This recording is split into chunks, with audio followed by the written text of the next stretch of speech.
stay awake forever.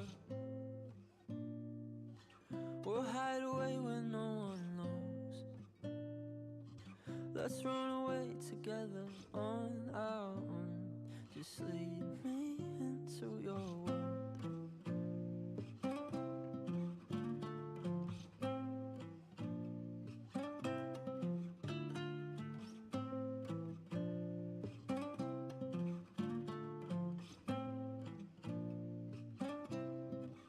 Waiting for no one. We're heading straight up for the sun. They'll never notice. We'll take these cities on our own. And all I know is that we lost time. If we stay right here, we could free ourselves inside. We'll stay awake forever. We'll hide away when no one knows. Let's run away together. Just lead me into your world. We'll stay awake forever. We'll hide away when no one knows. Let's run away together on our own. Just lead me into your world.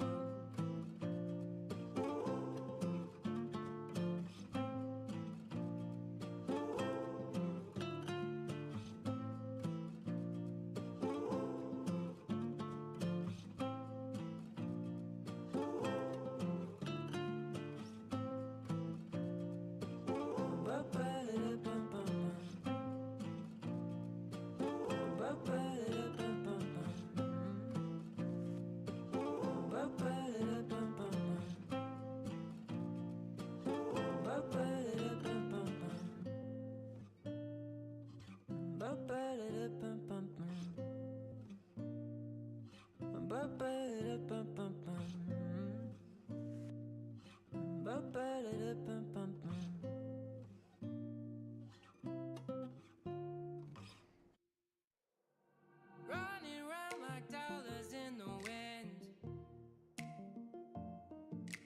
bending over backwards just to let you in. I told you that one day ain't never enough. You tell me I hate you, I still call you up. If we don't got trust, we can never have love. I was putting in the hours, I was, but you were calling me.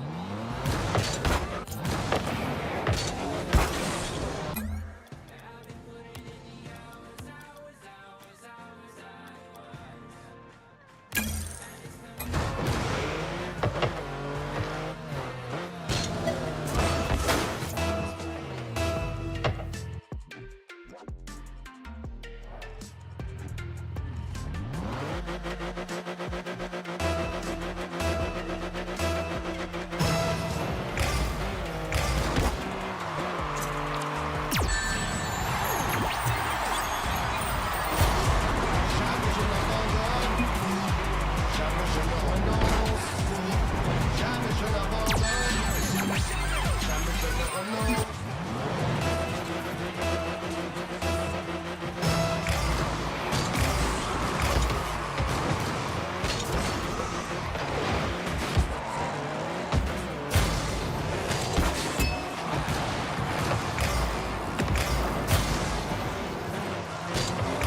wish we stayed the same. I got way too many thoughts in my brain, but I got memories that run through my veins.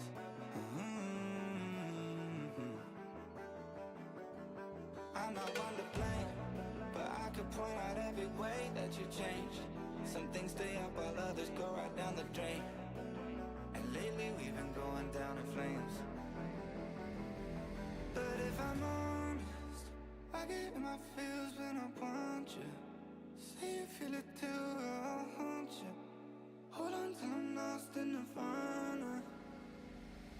But if I'm honest, I get in my feels when I want you. Say you feel it too, I'll haunt you. Hold on till I'm lost in the nirvana. But if I'm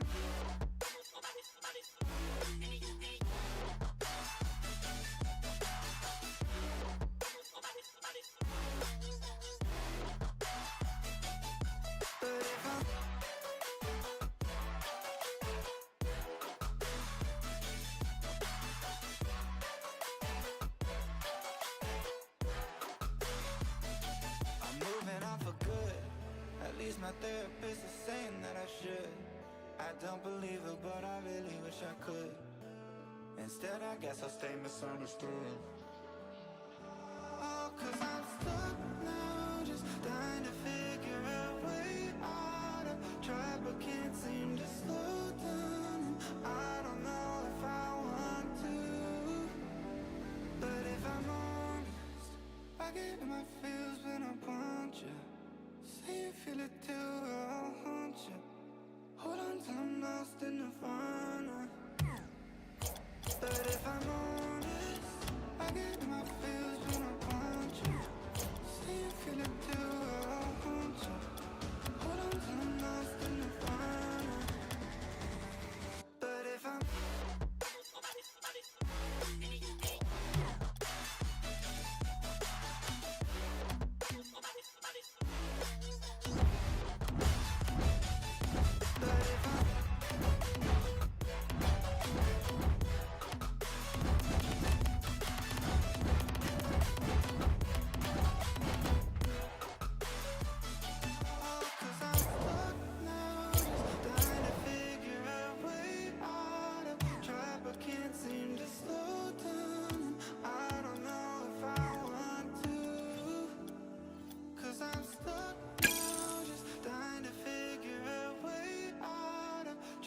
can't seem to slow down, and I don't know if I want to.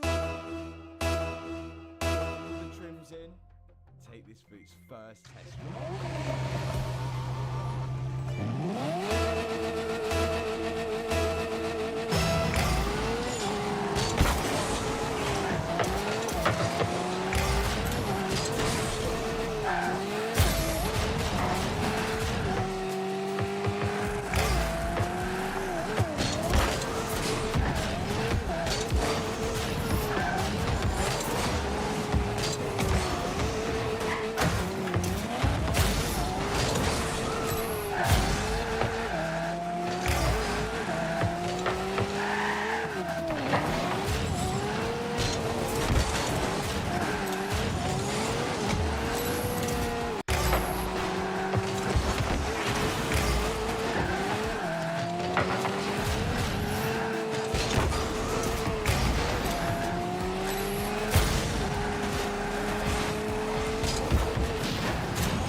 warranty back today, for now, just yet.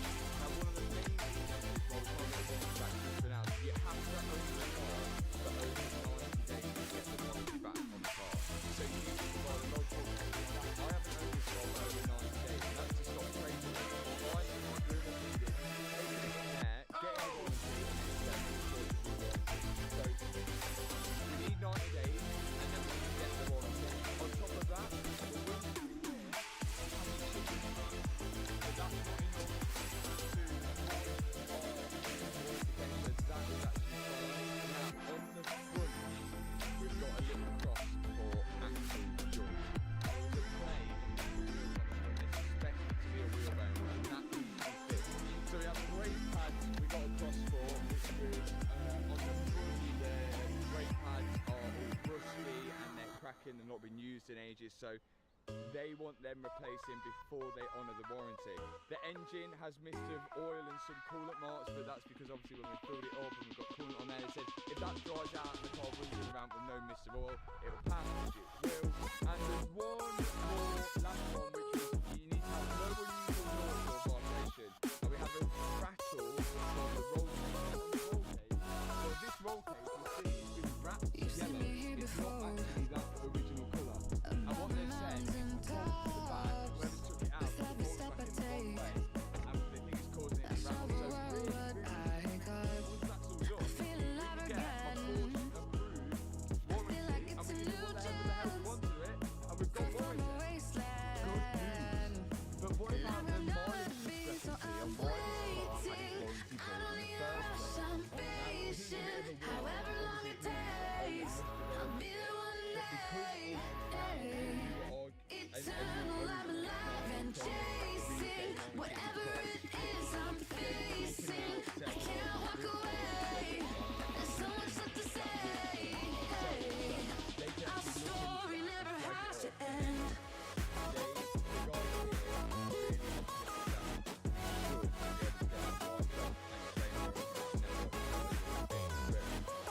Eternal, I'm alive again.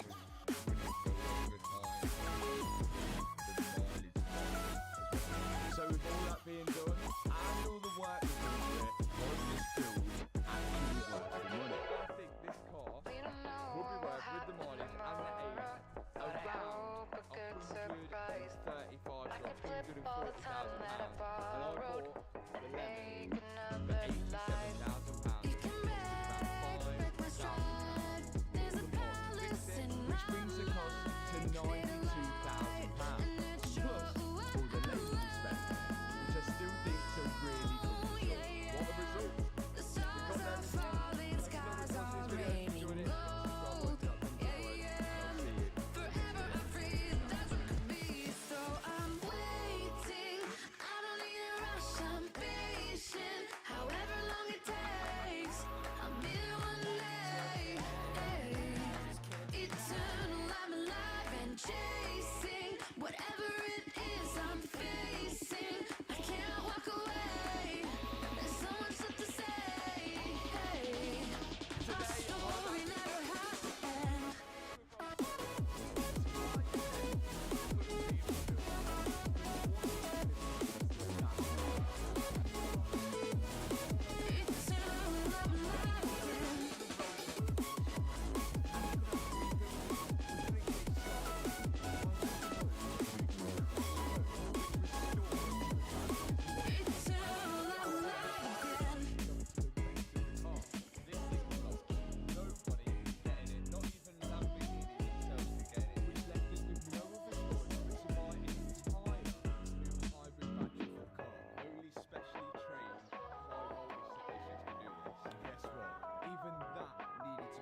Eternal, I'm alive again. Eternal, I'm alive again.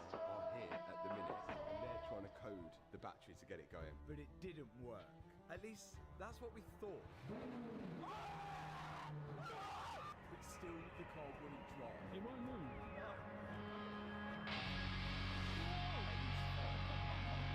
We're nearly outside. But Lamborghini Italy have the coding to get this car working properly. The issue is, they won't send me in store. This car is inside a Lamborghini.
But then if we tune it and then we have to take it back to Lamborghini and then it's software, it's just gonna go.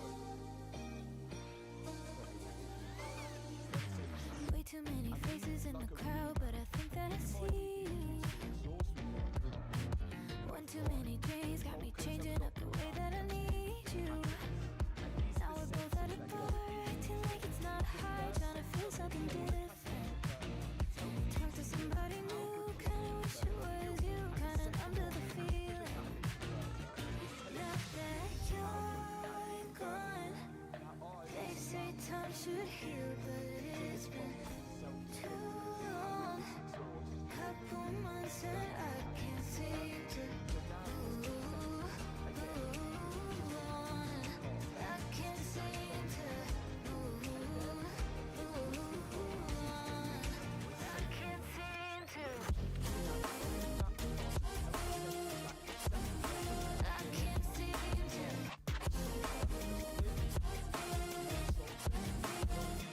Now that you're gone, I can't seem to.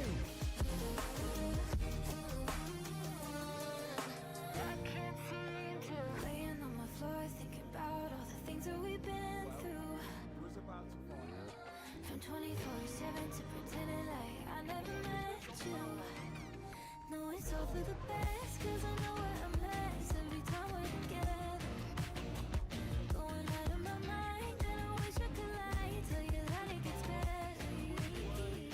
Now that you're gone, they say time should heal, but it's been too long. Couple months where I can't seem to move on. I can't seem to move on. I can't seem to.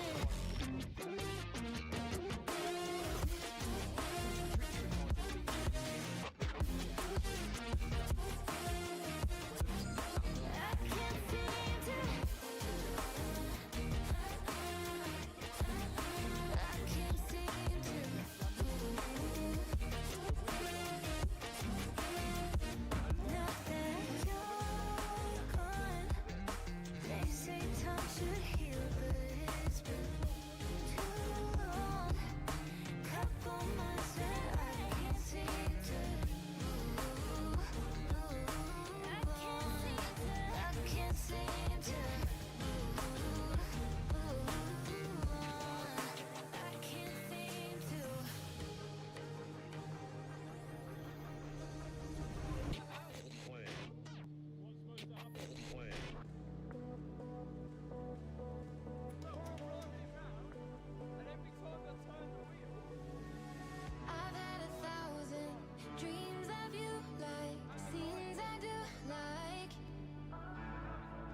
Now, whilst we was filling up, I thought it was a good idea, for old time's sake, to relive a previous challenge. All of us, fill up the tank now.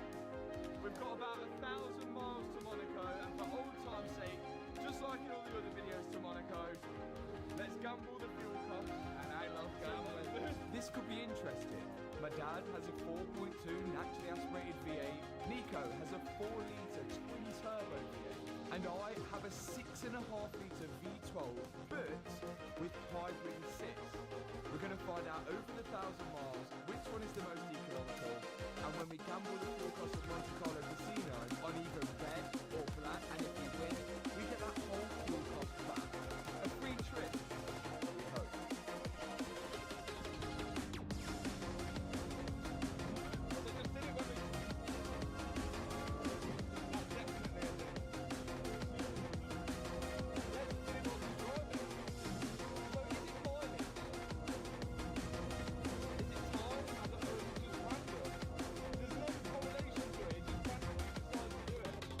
Whilst Revolto has decided to jump back into limp mode, my dad and Liam in the Ferrari were just boarding the train for the Channel Tunnel, which is going to take them to France. And luckily, we managed to catch up. How many times are we going to use this? Oh, good news is, one there's no corner anymore when I'm turning. Great news. That's fantastic news. Does that one do that? No, that's Ferrari, so no electric. This trip is going to be a nightmare. If every time we stop, we have to keep putting in the diagnostic tool to clear the fault code. To get us out of limbo, we need to find a solution. A race, we should be good when we get into France. Hopefully. How many times will we do that? No more trouble codes. Again. How's your car going, Tony? Why are you asking me? You were about to say good.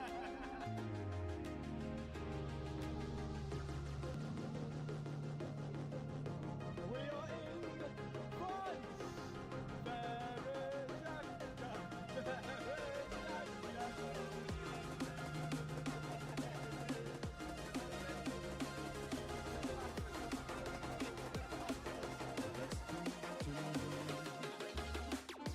We are now in France, joined by our good friend, the engine manager. Although the Revolto was behaving, Nico. We are in France. It would only be wrong to do a quick race. Right, I'll count you boys in. 3, 2, 1, go!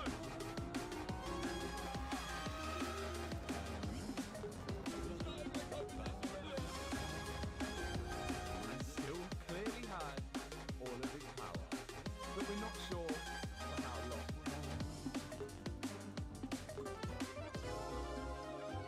Right, and that is us at the first location. About 300 miles already. We're in and out of limp mode. The steering wheel fault seems to have gone, which is good. We just got to solve this limp mode issue tomorrow. Because tomorrow we're going to get all the way down to the bottom of France, to Monaco. See you in the morning.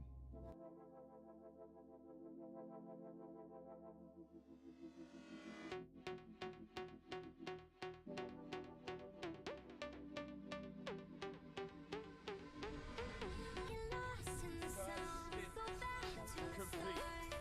Now we've got another 652 miles down to Monaco in the Italian car. Hopefully this time out of limp mode. We may have a solution. Oh look! There's our solution! Now if you couldn't tell from my amazing acting, we'd figured a plan out overnight. But this wasn't 100% guaranteed to work. Oh wow! We've just rebuilt this previously in the last video, and now we're test driving it, and it made it here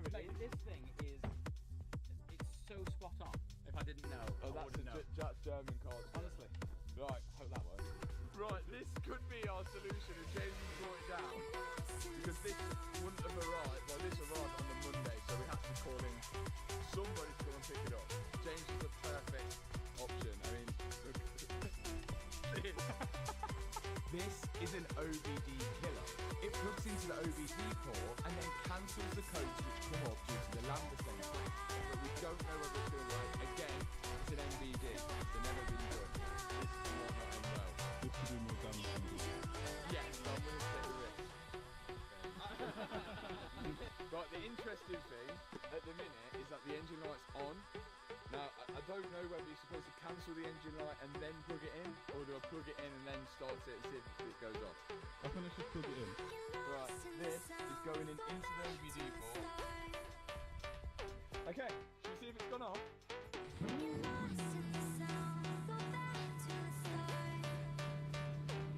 It is off! It is off!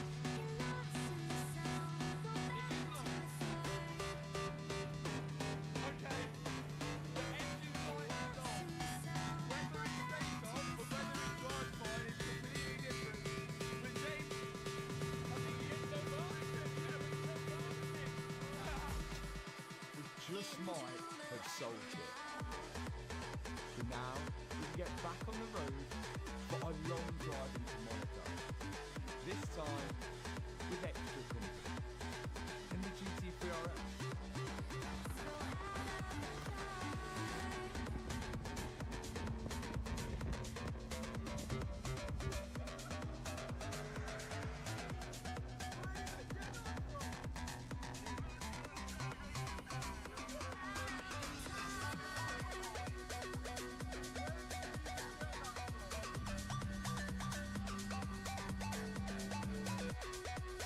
Oh!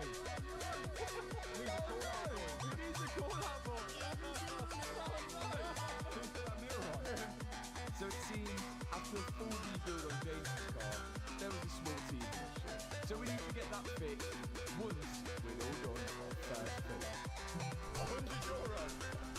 €102 is 100% going to be kind of the environment in that electric car.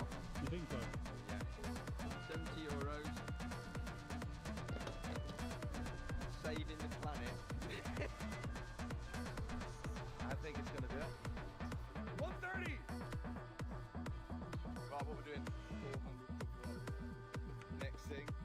Lovely bit of call out, boys, here. To get to the bolt which holds that wing mirror on, we've got to remove James's door card. There's actually only 2 bolts which hold the door card in place, then we can lift it off. Right, what seems to be the issue here? That is that bolt in there. The issue is, that bolt in there, we don't have the tool to do it up. Who would have thought the one thing that would go wrong on James's shakedown is a wing mirror? So we had to see if we can go and borrow the tool to tighten it. Looking for a reason not to lose your mind. Feel like you're caught in a world you don't belong to. Praying that you make it home. Yeah. Bring back up. Yeah. Take here. Oh, you want something in return? Yes. Okay. Now we've secured the tool, all we're going to do is tighten that M10 bolt up to hold the wing mirror nice and tight. That's really tight now. And then my dad can put back on the door card, tighten all the bolts up like that, whilst I went back to return the toolkit and get my wallet back, which I gave him as a deposit. And that's James's wing mirror fixed again. Solid. £100 in the tank, and we're back on the road. Let's go. We've still got plenty more miles to do. We need to get a move.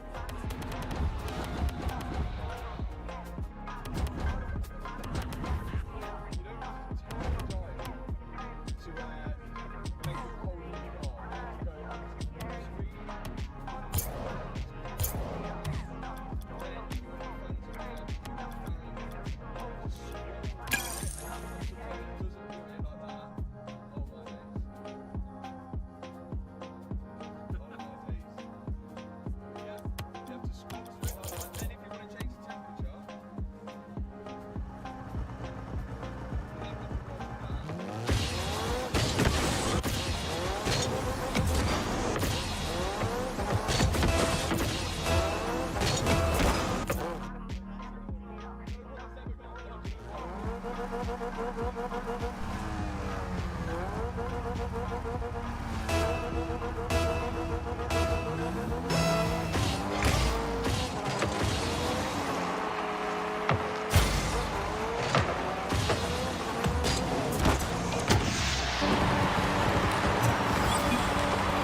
€20 more it cost in that.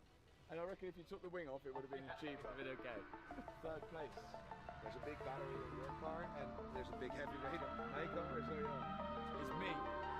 Under €512.78. Like, that is a big jump from 396 to 512 for me. But congratulations, Nico. In last place, I don't know if it's first or last, I'm not sure. €561 in the Lamborghini Urus. That cost the most. And it was a V8 And I've got a people, I don't know how that happened. Every day something about weight distribution and the amount of colossal weight 8 carries up. And we're all going in the Monte Carlo Casino to try and win that back. That would be a 3-round shot. Red or black, which is yours?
Really, really good, and I think we're gonna smash it. Yeah. I think we need some like good luck.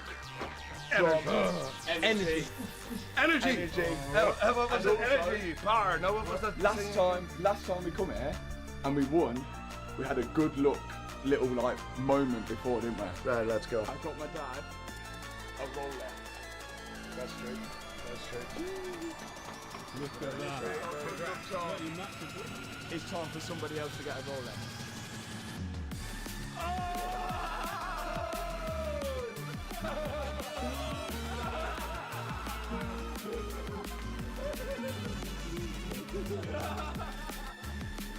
Nice. There's no way. I want it.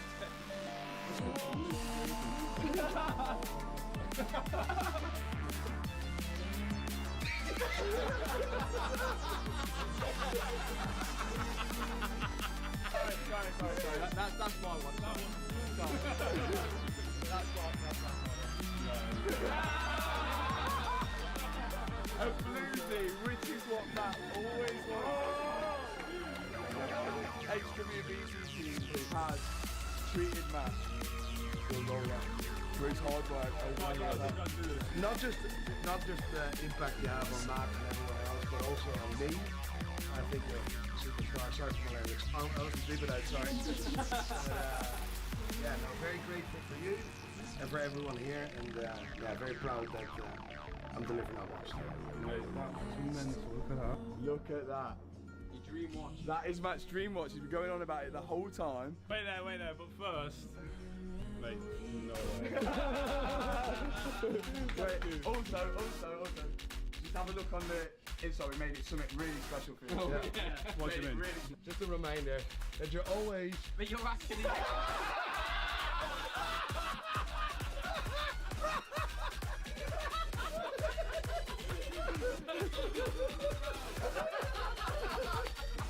So, for context, You know what? I'm just joking. Now second place on the back of my dream watch. for context, Matt lost to Liam in the race in the previous video. We thought it'd be hilarious for Nico to engrave it with second place on the back, but they do polish off. You can get them polished off, but everyone is gonna. I'm just grateful I get to do these videos and you guys. Thanks so much, and yeah, thank you, man. That's crazy. There we go. Thanks for your hard work. Thank you, Tony. I think you need a link. First Rolex. We're ready. We're booked up. Let's go.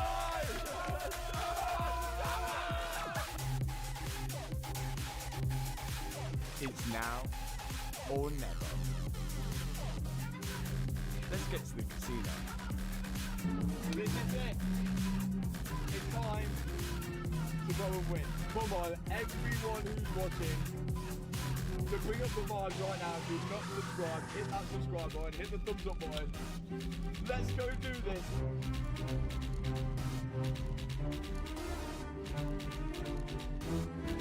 Come on.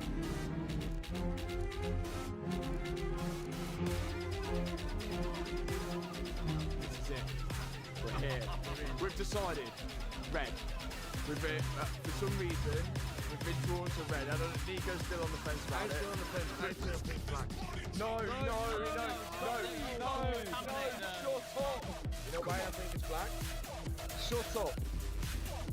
And now we're about to determine whether all of our fuel here and back is equal. All of the fuel money's in. I'll head to the table. I'm gonna do it.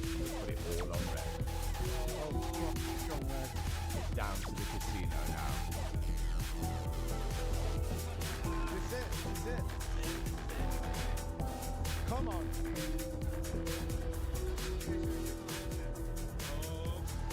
Come on, come on, come on.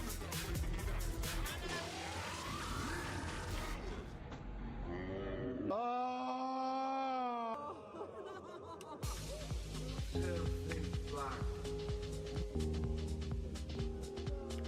We lost. It landed on black. Some gambles pay off and some don't. Just like the Revolto, and we've all learned that. That's now cost us double the amount of fuel to get here, which is just not ideal. It is what it is. We've now got a long journey all the way to the south of Italy. We ride together, we die together. Right together, we die together. We shouldn't be sad. We shouldn't be sad. Because the money cannot pay for the experiences we have. That's very good. It's been like worth 100 million times. Nico was right. And he was right about it landed on black as well. But we won't bring that back on. Now, we've got a long journey out of Monaco to try and reach our next destination, the outskirts of Pisa. We have now made it to Italy, and quite ironically, Car Vertical have gave us a little challenge. And it's ironic because where we're actually trying to get to is not vertical, it's actually slightly slanted. The challenge is we all have to get to the Leaning Tower of Pisa, but Italian cars should be able to navigate Italy fairly well. There's no phones allowed, we're only using the car sat-nav. It's a bit of a Top Gear special challenge to get a first person who stood by the Leaning Tower of Pisa wins. Park up wherever you fancy, strictly no phones. Have you got any? Let's go, let's get the sun. Go!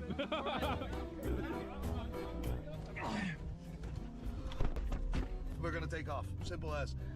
What is he doing? What's he doing? I'm gonna type it in. Well, I shouldn't be typing it in. Drive. And he's going as well. Well, I guess he hasn't got any sat nav to put in. For me and James, things were slightly more difficult. Application not available. Turn it on, turn the car.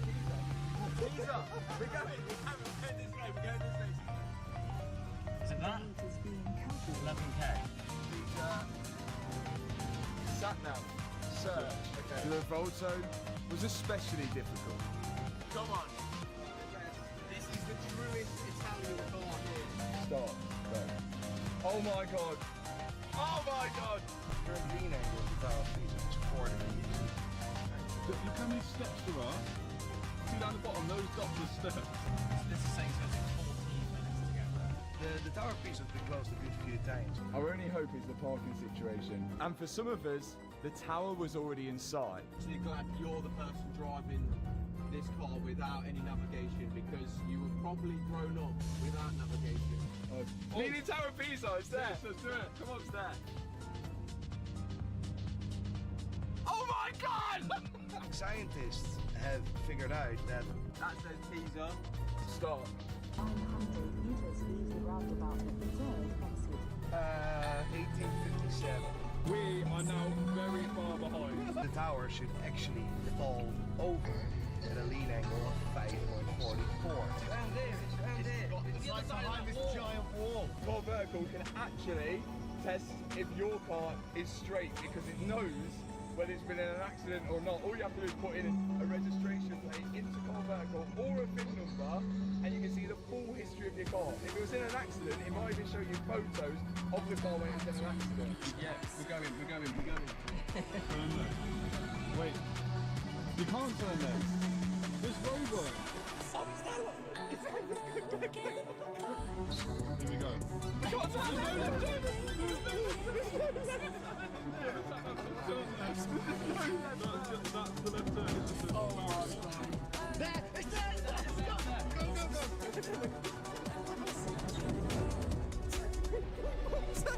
On top of all of that, Car Vertical can see if you've had any mileage fraud, whether your car's ever been stolen, and it can tell you how many owners the car's had as well. After half a mile, take the second exit of the roundabout. It seems most people were arriving at the tower, but there was only one winner. Got it.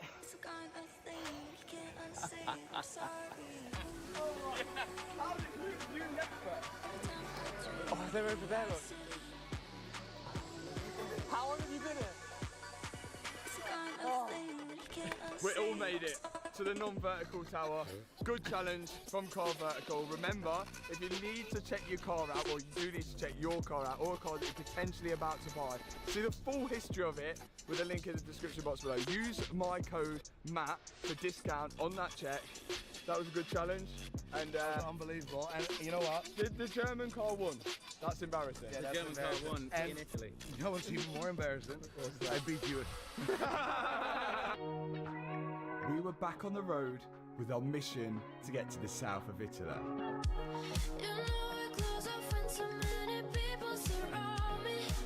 And the more time I spent in this Revolto, the more time I struggled to understand its purpose. The car's quick, but what lets it down is the weight of it. But Lamborghini have done things to save weight, like adding a carbon tub, a carbon front subframe, but then still put in big heavy electric leather seats and huge leather door cards. Then there's little things.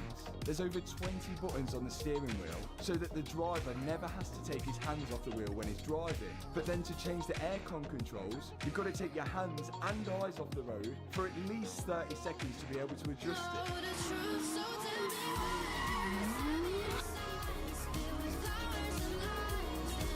But I guess that's why they call it a Revolto. Translates to mixed up or scrambled. And that's certainly what it is.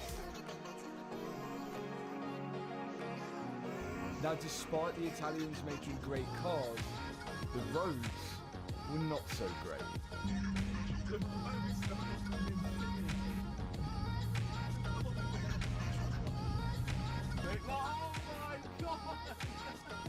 And combined with the heat, that caused all types of issues with the Ferrari.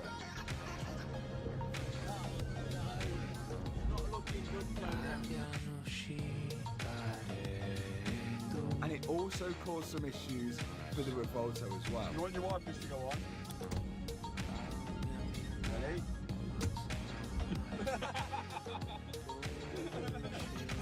And then off, wipers off, and wipers on. There's got to be some kind of loose connection under it. A little update. The headlining still fell down. We're trying to get it back up. How is it for you over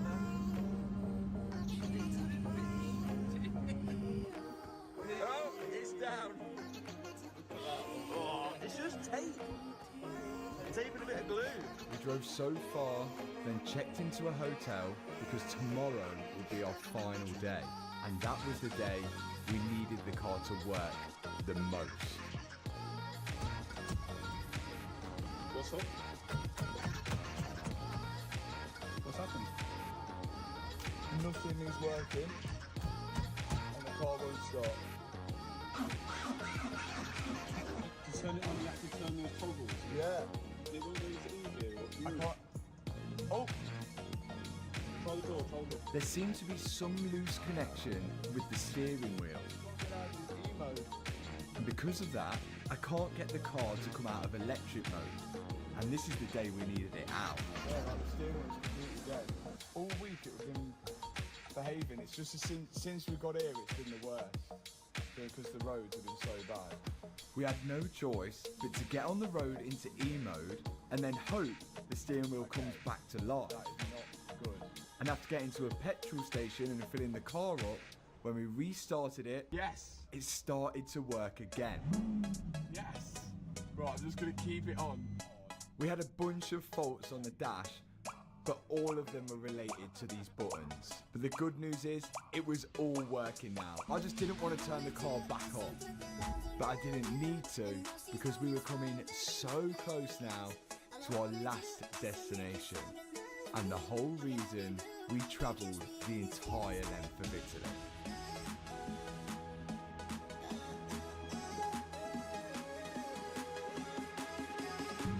We are at the final stop, right in the south of Italy. All the cars have made it and the Revolto has crawled across the line. We cannot turn it off right now.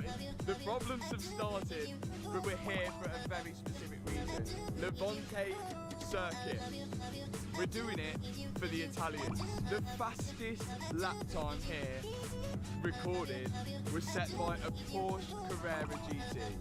53 seconds and 86 tenths. Not a Gallardo Superleggera, one of its own. And we've come back here to reinstate the Italian car on an Italian track with the fastest lap in the Lamborghini Revolto. Who invited James? I don't know, but we've got a Ferrari, we've got a Urus, and we've got the Revolto to come here and set the fastest lap time ever recorded. We're trying to break a record here. This is going to be insane. The track is quite a short one, the fastest corner being turn 1. Then it gets technical, but it's going to be interesting to see how this lap pans out in the Lamborghini Revolto. We think this car has got the best chance of setting the lap time. Let's go. All I want is to come up with track safely, like. It's a short lap as well. Like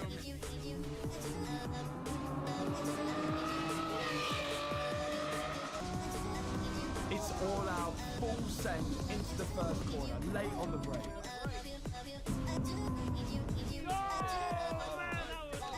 right in the ABS there. I only just managed to stop it. Then it's into the technical area.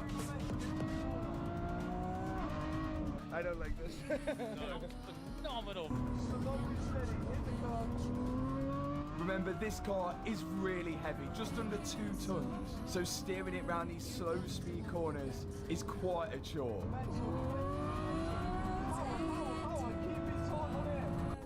I just want them to come back safe, you see what I mean? But I have got the power to get out the corner as well. Now, onto the final 2 corners.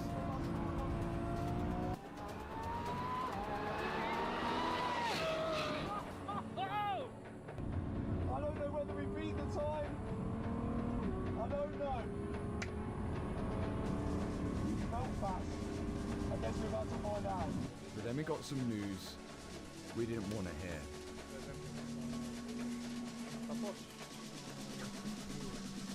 He's a race driver. Is it 51 seconds the fastest lap? 51 is the fastest lap. Okay. The actual fastest lap is 51 seconds, and they haven't updated it online. Right. What do we do? Okay, so you beat the official record as the internet says. Okay. But the actual record for a road car is 51 seconds. What car? What did I just do? A 53.5. So we did actually beat the lap record, but only by 3/10. But then the guys who run the track have told us the actual lap record is a 51 second dead lap. So I'm going to have to push the Revolto to the absolute limit if I'm going to get anywhere near that time. But then I went to let some pressures out of my tyres and I noticed something. Brake disc is cracked all the way through. The carbon ceramic brake disc had cracked. I've never seen this happen before, not without any impact at all. This car has made it all the way here, and we know full well that disc weren't cracked before it come here. It's gone to Lamborghini, they checked over the full car for them. We put that disc on by hand. I would have seen that crack. I've just seen it through a wheel. If I'd seen it in my hand, I would. We built the whole disc up on the side of the thing. The only thing I could think is that I had a hairline fracture in it before, and the heat after that one lap, it just caused it to expand. Now to find out how much a new one would cost.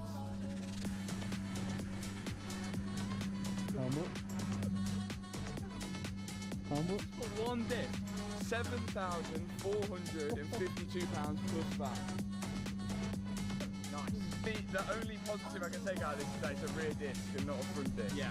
If it was a front, I'd be more. Yeah, the front, I'm not going out. Rear, who needs rear brakes? I'm up for sending it. Yeah.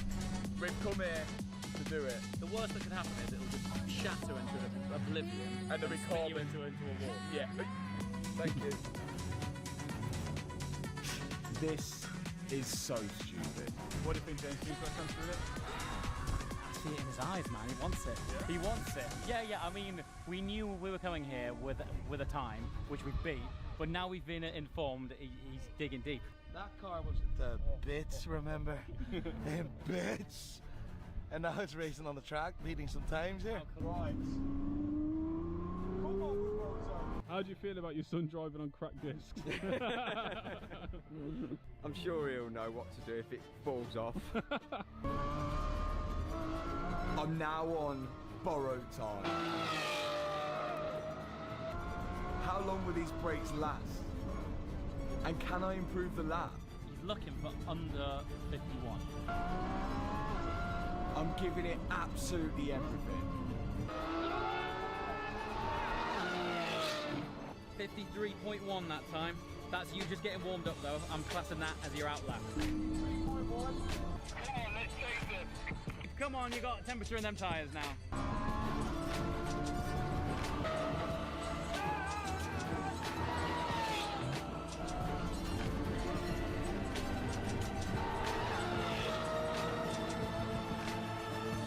It was quicker. Was it? Yeah, but he's still in the 53s. 53 dead. I'm losing the tyres a bit.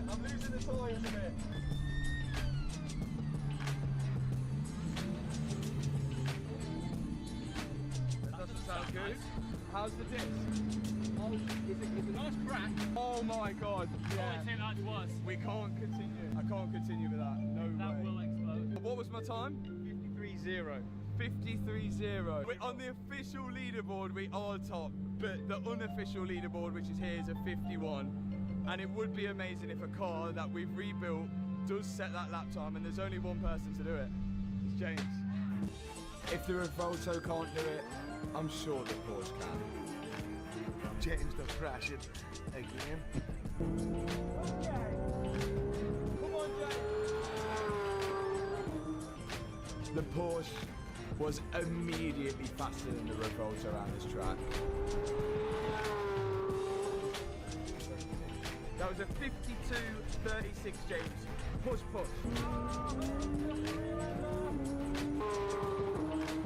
Heating up nicely, it's a 52.1. I think the Porsche might do it. Come on. James has just got to give it everything. You've done it. Is that right? 51.6 we've got here. 6 tenths you need to get off. And we're there. He tried again. And again.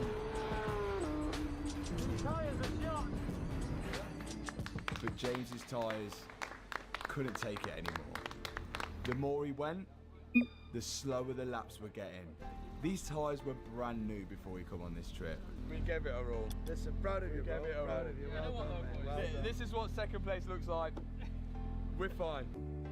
I wanted the day to end with an Italian car at the top of the leaderboard. That wasn't possible. But James's GT3 RS got a 51.6. So close to the lap record, but we couldn't quite get there. Do you know what though? 2 weeks ago, this was in pieces in your workshop with an undecided future. No dashboard in it. No dashboard, zero. I was looking at photos thinking this is game over, and we'd come here and together we're 0.6 of a second off a lap record of a car that 2 weeks ago was written. Yeah. So if that's not a win, I don't know what. That is a win. That is a win. We've come in with something at least. But as for the Revolto, I guess we're moving into the era of these hybrid cars now, and we've got to get used to it. But I just can't help but think that the battery and the additional power this car has isn't needed, and maybe the manufacturers are losing the purpose of what a supercar should be. We took second place, but that's not what matters. It was taking part that what counts. Thanks so much for watching this video. If you enjoyed it, hit the subscribe button, hit that thumbs up button, and I will see you in the next video. Peace out.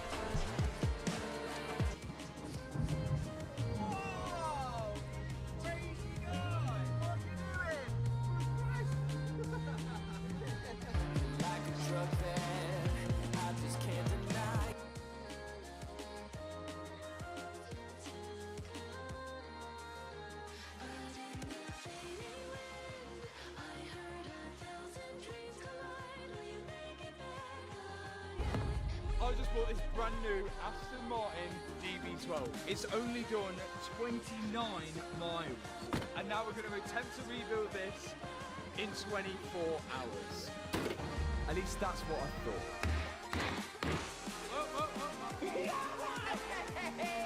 This is the all-new Aston Martin DB12, which only got released this year. And that's why I was so surprised to see this one at the Crash Damage car auction already. And with such low miles, these Astons are selling for over £200,000. But this was an opportunity to get a brand new car for a fraction of that price, but with a catch. I had to rebuild it. Here it is! Oh my, someone never took delivery of this then, did they? Someone never even took delivery of it. Still got the cover. Got the car cover. Oh, no way. Oh yeah, it's still got like the reveal cover. And it's Aston Martin. Look at that. I bet that's quite expensive for me. Yeah. I bet this was going to go to someone and then it never made it there. That's quite sad, isn't it? Now, one thing that we can't work out is how a car which is so new with so little miles has ended up like this. Oh my God, it is mint in here. Oh. I then found some documents which were in the back of the car. Are these like PDI inspections? Just it, I've never bought a brand new car ever before. I'm pretty sure these documents are not supposed to go to the customer. Road test check sheet. Oh. Was it crashed on a test drive? It could have. Rolling road, rig process complete, pass. Braking cycle complete, engine noise complete. Everything complete. It failed on squeak and rattle on the road test. It looked like it had more than a squeak and rattle on the road test. But none of these documents give us any clues to how this car crashed. They just look like a snag sheet for the technicians. Our first theory is that the car has fell off a transporter lorry on the way to a dealership. But there were some parts of the damage which go against that theory. Look in there. Look at that. Oh yeah. I think it might have been in a ditch. I took the air filters off, that's why the bag's there. There's loads of them there. Yeah, there's meant to be air filters here. Oh, that is... How have they done that? Unless the trees is it? Oh, that is quite bad, isn't it? Meant to be big air filters here. Do you like it? Yeah, this is mine, isn't it? So the mystery's not solved yet. But one thing we do know is that this car's got damage all over. But before I work out how I'm going to fix that, the one thing I want to know is if this car starts. There we go. It smells so good in here. Oh. What's the issue? But absolutely nothing. It didn't even try. If it's anything like the last Aston Martin, there's a pyro fuse, and not only that, you have to plug in the diagnostic into the OBD port and cancel the crash data off it, else it won't start. But this is a brand new car, so whether my diagnostic stuff will actually work in it is very optimistic. As most of you might know by now, the pyro fuse is a fuse which breaks after the car's been in an accident and the airbags have blown. This then cuts power going to the starter motor, stopping you from being able to start the car again for safety reasons. There it is, guys. Our nemesis. That should be blown, so we just need to bridge that. So what I'm doing now as a temporary solution is removing the pyro fuse from the circuit and then taking the wire which goes to the starter motor and connecting it onto another circuit so it can get the 12 volts it needs. So now the power is going to go directly from the battery down here and down to the starter. Look, broken is straight across there. So we're going to need one of them. But will this solution help start the car? What's happening? Started. Yeah? Go.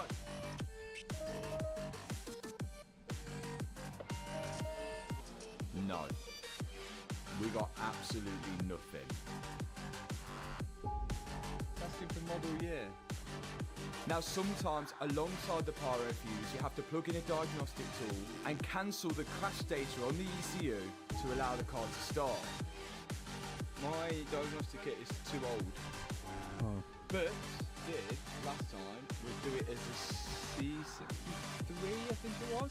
My diagnostic tool won't read a car this new. In fact, it won't even read Aston Martins.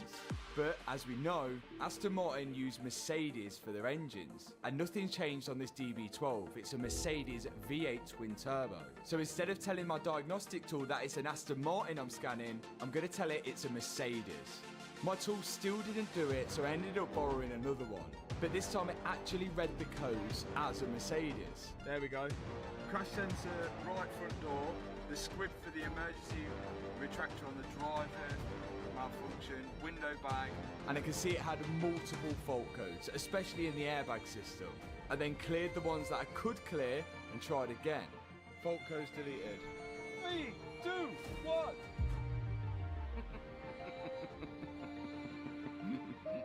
Still nothing. I don't think this diagnostic tool is communicating with the car properly. We're not getting our proper codes, we're just getting random ones because can't read them, but we'll try it. Because although the engine is a Mercedes engine, on these new Aston Martins, Aston now have their own software system. That's why these interiors and the technology inside have took a huge leap from the last Aston Martins. The problem is with that, we're going to need a special Aston Martin tool to talk to this car. So we're stuck.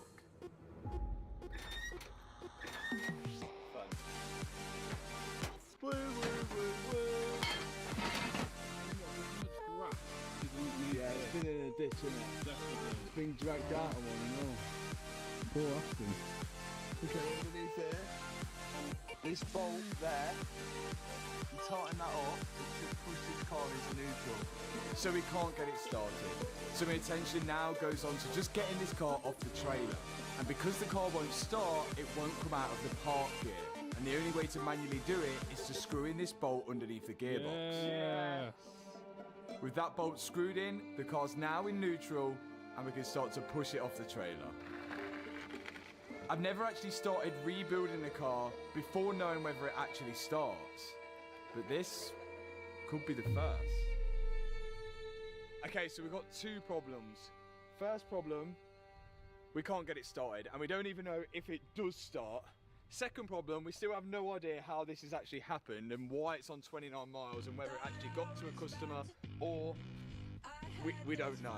We'll try and figure that out throughout this build. But our third problem is, when I bought this car, I was hoping that I was going to be able to rebuild it in 24 hours and we're not going to change that. As soon as we go inside the workshop and start working on this car, the 24 hours are going to begin. Let's get this in the workshop and see if there's any more damage before we start this work. How does it drive? Help it had power steering. You're alright. That's a proper dad thing, isn't it? You know, when they put their arm on the passenger seat and Oh yeah, they reverse. If we plan on rebuilding this car in 24 hours, then we're going to have to know the full extent of the damage. That way we can make sure we can order all the parts we need to do it. So our first step now is to get the car in the air and have a look under it. Well, it didn't fall off a lorry. Look at that.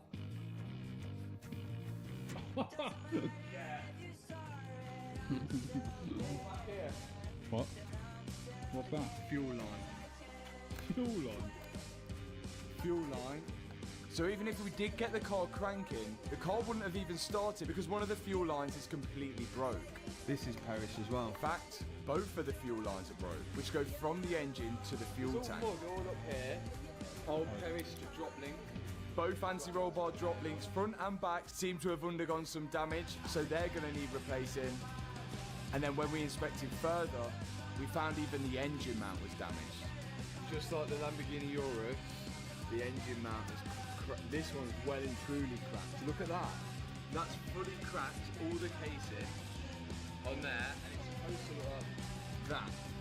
If the engine must have, it's hit on this left side, and the engine must have literally gone like that. What has happened to this car? I can't work it out. You know when you rebuild this car, Yeah. are you going to be building it back to stock? Ish. Oh no. So now I roughly know the full extent of the damage, so I can begin to order all the parts that I need to fix it. I'm going to have no choice but to order these parts from Aston Martin because the car is so new, and second-hand parts just won't be available. But hopefully, we can get them in time. Right. 24 hours of labour is about to begin. Are you ready? Let's go. First thing off is the bonnet, and me and Liam are on it. Off comes the bonnet. It's your first job. Seats out Seats out. And why is that? to get to the roof. So we've got to push from The major damage. Yeah. My dad's job is going to be stripping the interior, starting off with the seats, so then we can see how badly damaged the roof is. We need to see how far this roof has actually been pushed down. Meanwhile, I'm at the front of the car, removing all of the damaged parts, starting off with the front crash bar. Have you brought that over to reduce time to get the toolbox? time, yeah. I like it, that's efficient. Efficient is what we do here. Now we're saying 24 hours, but it's actually going to be 24 hours of labour. We're going to be hitting the clock every time we work on this car, and stopping it when we go home. Why? Well, we love a challenge. And the quicker we get this car back on the road, the more value it will have. This car isn't getting any younger. Now me and Liam are on to stripping off all of the front radiators. And there's a lot of them. The only one we've left is the aircon rad. Let's see if there's gas in the aircon. Because first we wanted to check whether it's got gas. There's gas in it. Because if there's still gas in it, we're going to need to vacuum it out. So we're removing all of the radiators, whilst leaving the aircon rad in for now. Then we can get the aircon machine on it to remove the gas from there. This is the problem with turbo cars. They need so many radiators to work. And it seems like most of the radiators on the front of the car are all damaged. And now with those radiators out of the way, me and Liam can access this front crash can, which is actually removable from the chassis. And it's designed to crumple in an accident. R1 has a little bit of damage to it, so we're definitely going to need to replace it, along with loads of brackets on the left-hand side which need removing. Now I can bring the aircon machine in, so I can vacuum out all the aircon gas, which we definitely know how to use. Done it. With the aircon gas being vacuumed out, my dad spotted something damaged on the seat. What? Whoever was driving this car when it crashed must have been thrown really far back in the seat, because it's actually bent one of the rails which the motor turns. So I'm removing that part now, and I'm going to phone Aston Martin to see if we can buy that piece separately. And now that all the aircon gas is out of the aircon radiator, I can remove it safely. Then I heard back from Aston. I've got a text! It's from our friends at Aston Martin. That sounds like we're going to do a challenge now, doesn't it? Yeah. This part of the seat, you can't order it separately. You have to order the complete seat frame for £3,800. What? So I said no. He said, quote, hammer and block of wood should do it. Surely it's under warranty. But yeah, well, it's not some faulty of its own accord, has it? So hammer and block of wood, it looks like that, or £3,800. So I vote hammer and block of wood to get that straight. But thanks Aston Martin. with time ticking down, we've still got more damaged parts that we need to take off. We've got to take the next step. We've got to take this wing off because We almost got away with it. almost got away with it, but we've got to take it off. It's also damaged at the front here, and you might notice that this front wing and most of the car is made out of this fiberglass material to make the car as light as possible, but it's not cheap. But luckily this front wing part is only a small section, and underneath the wing the plastic looks all good. Meanwhile, my dad's inside still stripping apart the interior, whilst I'm outside trying to work out how we're going to fix this roof. This is our main worry, something that we've never even repaired ever before. We've just called Aston Martin, we've ordered some parts. You can't order a new roof, unfortunately. You can order that, and you can order this trim, but it doesn't seem you can order this section here, so we need to just work out what we can actually do with this, like whether we can push it up ourselves, reshape it, or I don't know. It is not good. We probably should get the screen out as well because we are going to start pushing and pulling stuff. We don't want to break that screen. My dad's next goal is to get the seat belts out. Because the airbags are blown, no doubt the seat belts are going to throw faults. Oh, that has gone off. Look, it's even blown the end off. There's explosives on the seatbelt which explode when the airbags deploy to pull the driver back into their seat. So the driver's one's gone off. You can see the thing's blown off. And look how short the cable is. You can see, look, the cable's much longer on the passenger side, so it hasn't retracted, plus it hasn't blown there. But we'll send them off anyway because we want to change the colour of the belts. So, to the airbag team, and we want them going coral red. Bit rude, the seatbelt later. Then even more of the interior is coming out. Tony's just offloading trim pieces out here like no tomorrow. Also we can access this roof area. Oh, yeah. Even the rear quarter is made out of this fiberglass material, and it just looks like it's all glued on, like most new cars now. All to save that little bit of weight. And my dad's still inside stripping apart all of the seatbelts so we can send them away to get the explosives reset. Next out, roof lining. Oh my god, it's roll light. It's like cardboard. That is nice. Then I need to take off this lower part of the front wing because we're having problems opening the passenger door. It is. So this bonnet hinge, it's quite a big piece actually. And look where it sits, you can see where it was. Do you know what the professionals call that? Witness marks. That's where it used to be, innit? Because they put that hinge on and then painted it. So I reckon if we move that back, we should be able to open the door. The hinge is tilted so far back that it's actually touching the door, stopping it from opening. So I'm putting it back into its original spot, then I'm hoping afterwards we should be able to open the door.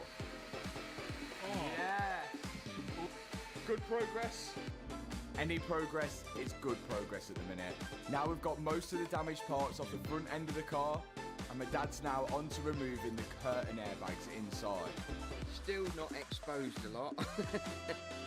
But the good news is, most of this damage which is on the outside of the roof doesn't look like it's come through on the inner structure of the car, which means the majority of it is mainly cosmetic, not structural. So we think it's fixable. I don't suppose any of your guys are free in the next day or so to remove a rear screen out of this DB12. Yeah, I can tomorrow. I can tomorrow. Oh, wicked.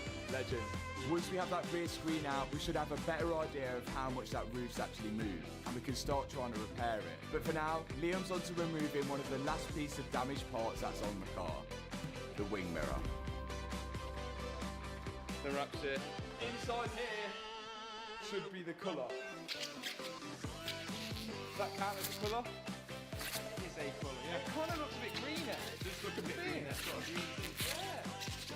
That is called a titanium ice matte grey. You might be thinking now, oh my god, what are you doing? Just wait. This is the same that we did my Aston Martin Vantage in, but red. So I think it's going to look really nice. Okay, So what's going on? Well, we're wrapping a car before we've even fixed it. If you think we're going to be able to paint a car in 24 hours, you must be mad. And I plan on keeping this car for myself. It's the newest car I've ever owned, and I really like this colour.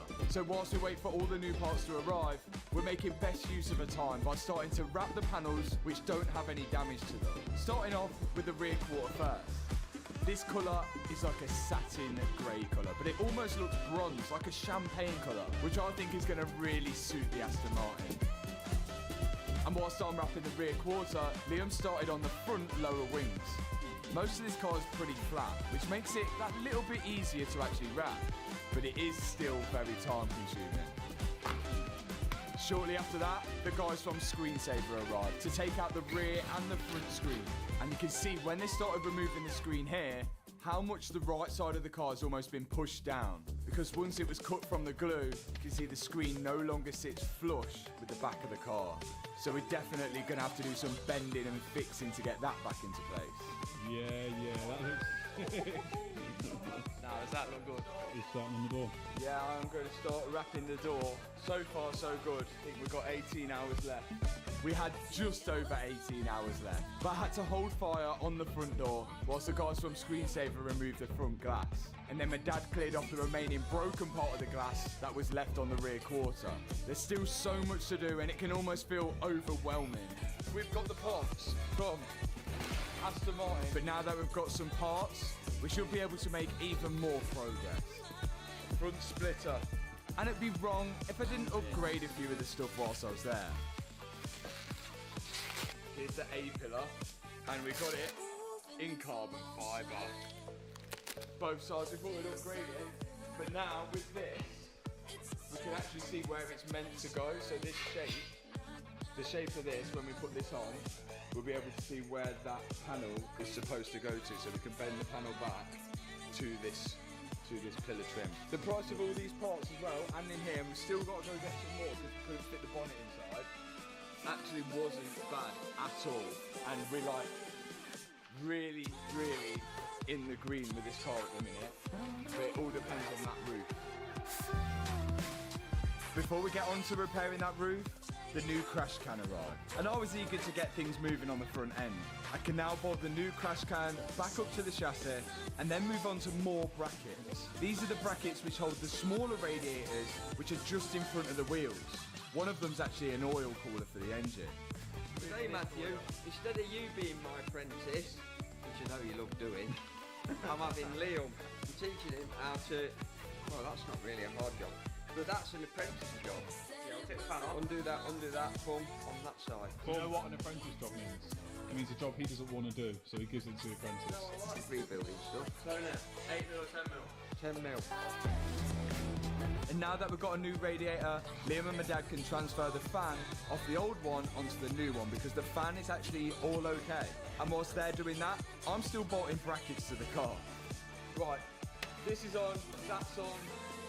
We're missing a lot of parts because we've ordered a lot of stuff, and then Aston Martin have said some stuff can be on back order and some is not. So we're going to be waiting for stuff. We're hoping comes with enough time for us to build it all up.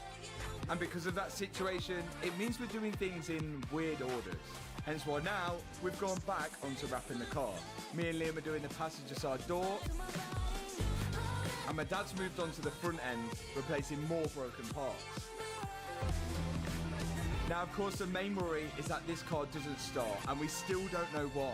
And as most of the Aston Martin technicians are still learning about this new Aston Martin software, even they were unsure when we asked them. But what they did say, and what I think makes sense, is that we should get as much stuff bolted and plugged into the car as possible.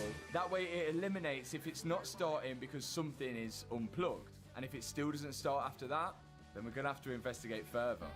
Right, this is our 4-ton body repair kit. The goal here, the inner skin of this roof panel is actually okay, which is like, it's made it, it's good and it's bad at the same time because it's good, we don't want to damage it, but it's also going to be hard because we need to push the roof just up a bit because it's misshapen at the back. So We're gonna have a go, but the worst thing is when pushing, we need something to push off, which we're gonna hopefully make this centre console something to push off, just to kind of shape that roof back. I know people are gonna moan and say, oh, the strength of it's gone. Well, actually, the strength of it is fine. Because there's no damage to the inner structure, we're essentially just fixing cosmetic damage, just like a dent on the quarter panel. But this is a little bit trickier than your normal dent. And before we start trying to push it back out, we've got to know where we've got to push it out to. And we should be able to see that from this rear quarter glass. And the bottom is fine. We've got to look at the positives here, because the top... So now we can see how far out it actually is. The glass is meant to sit flush with the body. Now we can put on the carbon trim, comparing it to the other side, and we can see what else is out. I think we can do it. We just need to find a way how we can bend it in. And speaking of bending, my dad's picked up the rail and the motor from the seat. He's going to start disassembling it in hopes that he can bend it back straight. Otherwise, we've got to buy a whole new seat rail, over £3,000 worth. He's put the rail in a hydraulic press. He's hopefully going to work it back straight without snapping it. He's even had to put a bit of copper over the threads so he don't damage them. Had some advice, and because the inner structure is pretty much okay, what we're going to do, because we don't want to damage that, we want to only get to this outer structure, so we're going to have to drill a hole through the inner structure and then push something through that hole to try and get this part outwards. I dread the comment section on this. Okay, so this isn't your conventional way of fixing this roof. And to get this back to OEM, really you should replace the outer skin of it. But the problem is, we can't buy that. And really, the damage isn't bad enough for us to want to replace it. We think it can be repaired.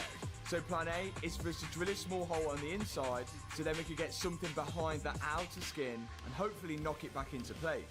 It's going to take a lot of hammering and manipulation to get this right. But remember, this piece of trim doesn't have to look great. The rear quarter window's got to sit flush to it, and the A-pillar trim has to clip into it. Then everything's just got to line up around it. The outer skin is actually steel, whilst the body's aluminium, and steel's a little bit easier to manipulate without it breaking or snapping. Now that we've got the A-pillar trim in, we can put the rear glass in to see where it all lines up. And it still looks like the glass isn't sitting flush with the back of the car, which means we need to do some more bending. So we've got our Mr. Push in action, and then we're going to start pushing out the damage. But first we're going to make sure we take some measurements to make sure we can get the right-hand side exactly the same as the left-hand side. Then the bending begins. That's really good. Right, the one thing you can't really bend is glass, so this is the be-all and end-all. It's like, if this fits, we're good. And down goes the rear glass again. Oh, yeah, man. Oh, yeah, man. Oh, that before. That was so high up, yeah.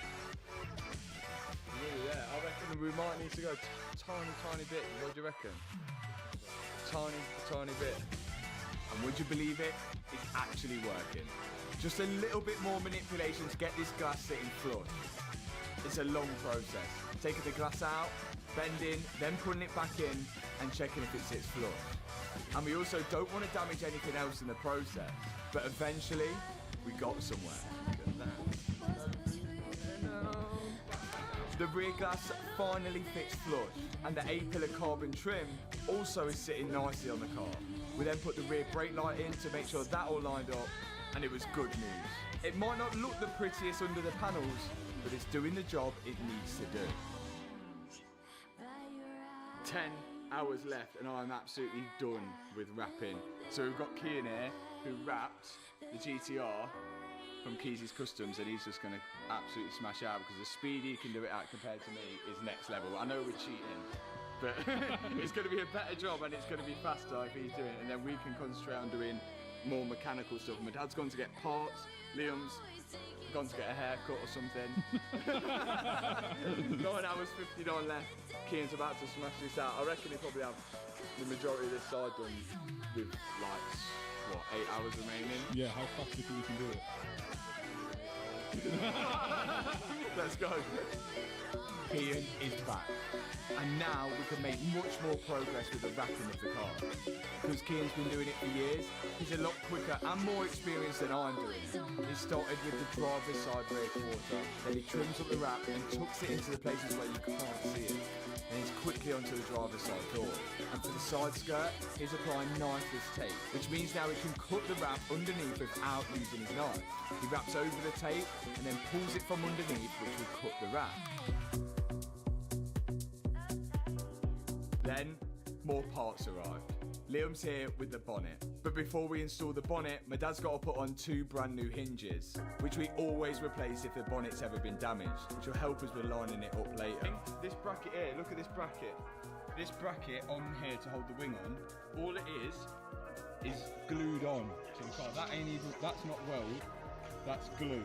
And it's missing on that side, but the good thing is we don't need to weld anything, we just order it and Mansory glue it on, which is, I don't know. That just seems to be the way cars are going now. Everything's panel bonded or just glued on. Again, it's lightweight and it's cheap, so why not? And this whole time, we've still been trying to work out how this car ended up with this type of damage. Something might give us a clue. The one thing that's going to be interesting when we check this out on Car Vertical is that the previous owners is going to be the interesting part, because if this never got to a customer, it shouldn't show as any previous owners. So that means I'll be the first owner. But the one thing that kind of contradicts that is that the insurance is paid out for it. So if the insurance is paid out for it, surely the insurance owns the car before it got sent to me. So it could say 2, or it could say 0. So I am going to check it out on Car Vertical, where I can either put the VIN in or the registration plate. Now the registration plate for this car was wrote on the back window. A 73 plate car. So this was registered late 2023 in the UK. And when we bring up the check, I can see that there's been no mileage fraud, there's no outstanding finance, but the car has been registered as damaged. One owner, 0824, that's me. So there hasn't been any previous owners of the car. Wait, what's going on here? It's been damaged before the car's got registered. Look, look, 2023, car's damaged, car's manufactured, car's registered on the road in January. How can it be damaged before it was manufactured? No, this brings back to our theory of that it got crashed and then registered on the road to claim through the insurance. So there's something dodgy gone on. Something has gone wrong with this car. Look, it's marked damaged before it's been marked on the road. We've never seen that. How can the car be classed as an insurance write-off before it's even been registered on the road?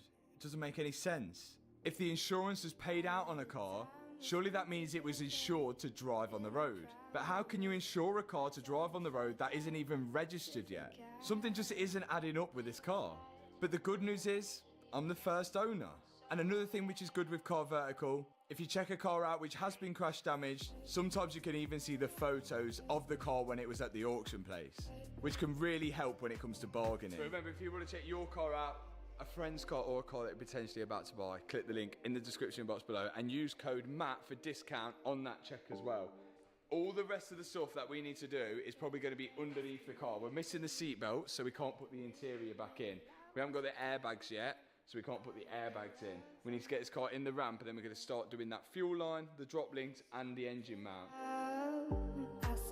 But there's still a few jobs to do before that. I've got to take off all the trims that are on underneath the bonnet, including the seals and the sound deadening and the bonnet grills, and then fit them all onto the new bonnet now that it's wrapped. All of this is held in with clips, and everything comes off pretty easy because, well, it's brand new. In a pram we were birds of a feather. And to be fair, we are making some good progress. But we still have the doubt that this car won't start after doing all of this work. My dad's now reassembling the seat rail with the motor, and we'll soon find out whether it actually works. It's still a little bent, but I guess we'll find out. Then he can fit it back to the bottom of the seat. And whilst he's doing that, Kian's still wrapping parts, and I'm about to attempt to put a window in. I'm now the new windscreen guy because we've got like 5 hours left. Never put in a screen before, but I've read the instructions. The instructions said, first off, I should prime the area. Then, I'm going to need some windscreen adhesive. Prepping it for you, Matt, look. Apparently it's got to be dry. Right, I reckon I'm going to go for it. Then, apply the windscreen adhesive. It's going with confidence. First windscreen you fitted. Ever. We're just rubbing it on, yeah? Yeah. You've then got to apply the primer to the this. glass as well. Have you fitted a windscreen before? Yeah, I have. Okay, do you know On what? a Transit Custom. Is he doing it right or not? Yeah, he's got a little bit. Oh yeah, on the glass. Uh-oh. Yeah, well... What's all this about then? Right, Kian, you get yourself out of here and concentrate on your rapping, alright? How much you put on there, lad? I just pulled it out and primed it. After that, I could push the glass into place, making sure it sits nice and flat. Then, bolt it all down. I think we did an okay job. Right. We're doing the rear screen next. You're going to put the rear screen. That was a problem. Well, I think what we should do is put all this trim in first to make sure that all our roof manipulation and window putting in and everything like that and air intake all fits. So I think the bolts have got to go in for the rear quarter here next, and then we can start putting in all the trim. 4 hours remaining. But now with that rear glass in, I can bolt up the rear quarter and slide in this air guide, which isn't an intake for the engine because the engine's obviously at the front of the car. This is a new system on the DB12s where the air gets guided down the side of the car and then into the boot lid and through the rear spoiler, all for downforce. Whether it actually works or not, I guess I'll find out when I drive it. That's if we ever get it started. 3 hours 54. It's getting tight now, isn't it? Extremely tight. The good news is, this carbon trim along with the glass is all sitting nice and flush with the body of the car. But we still haven't received the carbon trim for the other side. Kian's finished wrapping the rear bumper and is now onto the roof. It's starting to come together now. Right, roof is wrapped, carbon trim's on, window is in. Kian has smashed out the wrapping. That saved us a lot of time because we don't have much time left. Now we're going to jump off the wrapping again now because there's still a few more bits to go and try and concentrate on actually seeing whether we get this car started. The interior, we're going to ignore for now as well. But remember, the fuel lines underneath is broken. The engine mount underneath is broken. To fix them, we've got to get it in the ramp, but we do have the parts. So let's move this thing, and then that's one step to actually getting this car started, which we still don't know whether it does or not. Let's get it off this ramp and into there. I've got a theory. Normally when you put the ignition on a car, it primes the fuel pump. But on the DB12, the fuel lines were broken. So if we were putting the ignition on and it was trying to prime the fuel pumps, it would realise it'd have no fuel pressure. And maybe that's the reason why this car isn't starting. I guess we'll find out. So that metal fuel line, which is broken and all squashed up under the back, leads all the way up to this part here. And we have ordered a new one. This is it. It goes all the way up there. I think this black line is fine. It's this line that's broken. So I'm hoping we can disconnect it from here. Maybe we're gonna be able to slide that out and down the bottom of the car. No fuel came out of that either, which is that concerning? Perhaps it only had 29 miles worth of fuel in it. With the fuel part disconnected from the front of the car, we can now send it up and go to the back and disconnect it from the fitting there. Then we've got to slide it out all the clips so we can get it away from the car. This metal tray is also going to be in the way of getting it off as well, so that needs to be removed. And it also looks like the subframe might be in the way. So we're now going to have to loosen the bolts for the front subframe, just so we can lower it down a bit to get that fuel line out of there. But it still wasn't going low enough. We're going to have to do the bolts on the other side of the subframe as well. Aston Martin have now been taking lessons from Audi. Oh my God. I've just seen where the last subframe bolt is and it ain't good. Yeah. Try behind that. You're joking, it's up there. Yeah.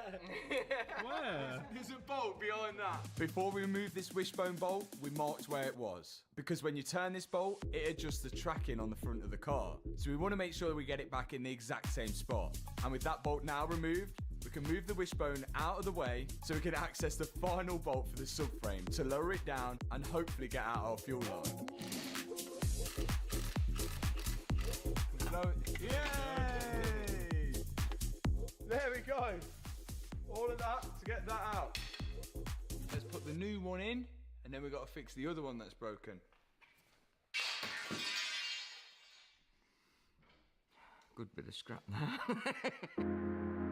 Now I can slide the new fuel pipe into place, sliding it just above the subframe, removing any broken clips on the chassis, fitting new clips in place of them, and then clipping it to the fitting at the back of the car. Now the car can come back down and I can connect it up at the front. It just slides in place and clips in. Job done. Because this pipe here, which is not connected to here, we did order it. This one, this is the only bit that's missing, this blue clip here. This pipe, to replace this whole thing, it goes up, down there, and above this gearbox to the fuel tank. So to replace this pipe is a bit of a job. I don't know where this is going to go onto the fuel pump, which is in the fuel tank, somewhere at the top there. So what would be nice if we can do is if we replace this fitting and put it onto there, and then we can fit that to that. So do you think we can do that? The answer is no. These fittings are like high pressure fittings, and we don't want to risk anything, especially with the fuel line. We're going to have to replace that whole fuel pipe, which means getting the car down and finding the fuel tank. It's going to be behind this, isn't it? I would say it's behind here. And it was right. It was behind there. It's double-sided taped. Brilliant. I'm not joking. Some Mansouri tape. It's double-sided taped down. If I handed that to you, so where's that come off? You wouldn't say DB12, would you? No. Right, here's our fuel line. Here. This fuel line looks like it's connected directly to the pump. So first thing, we need to disconnect it. Okay, that's out. We're going to tie some string to it, and then when we pull it out, we can tie the string to the new one and pull that string back through, so hopefully follows the same route and should be able to clip it back on. This is my Italian ball of string. And now I've got to tie the knot on the end of this and just hope it holds out. Pull it out. We then got to send the car up so my dad can go underneath and start pulling the pipe. Yeah? Are you ready? The pipe was so tight between the fuel tank and the chassis of the car. It's really tight. We might be able to get it out, but getting a new one in will be impossible. Okay, so that didn't work. So we've now got to probably drop the fuel tank, but to drop the fuel tank, the gearbox is above it, and the exhaust, and the prop shaft. This is stupid. A 5-minute job has now turned into a job which could take hours. And dropping the exhaust, the gearbox, and the prop shaft would just take too long. So we need room to get the fuel line over the top of the fuel tank and down the side of it, and the fuel tank at the minute is too close to the actual chassis of the car.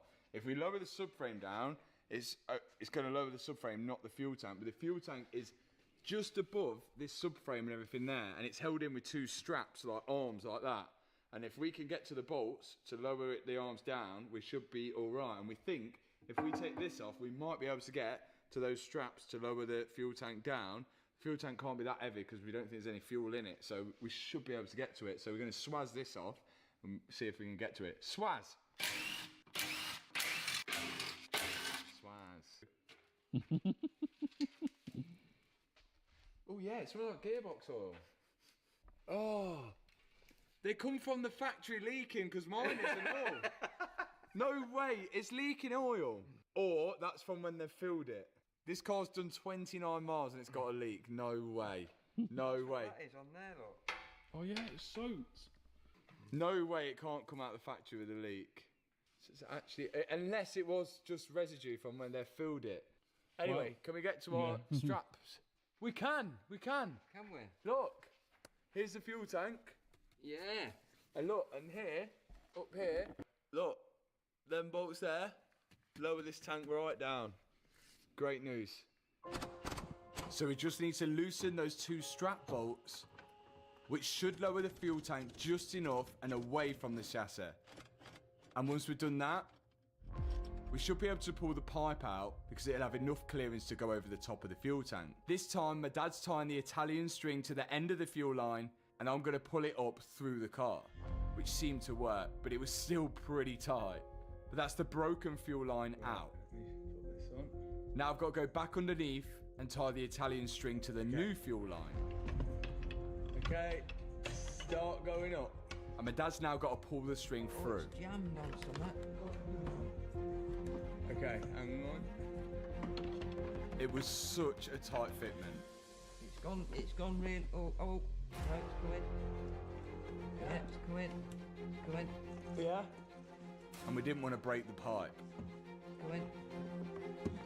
It's going. I've got it. Yeah! Yes! Yes! Oh my god! Yes! Okay, we've done it. If Aston Martin are watching and they ever need to replace that pipe, don't worry, you don't need to drop the gearbox. All I needed to do now was to connect the pipe up at the top, put it all back together, and go underneath and connect it at the bottom. Yes. Yes! Yes! Oh my god, okay, that clips up there. And then that, we've just got to tighten up all through there. We're all buttoned up, all underneath there, which is good. We've got a few more jobs left underneath here. Time is cutting it short and the car's still far from done. We've got a drop link to change there. I've got that.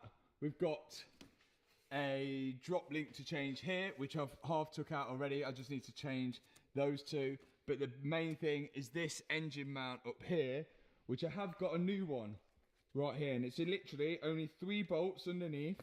And it looks like then it just gets locked in with a bolt across the top, which yeah, I can just about see at the top there. So I think we can swazzle them out and then hopefully hold up the engine with a bit of wood and the gearbox mount. I know you're not supposed to, but I think we can do that. So there's 3 bolts underneath the engine mount holding it in. First we're loosening them off, and then we can start trying to slide out the remaining part of this engine mount. There's then 2 bolts which are kind of pinching the engine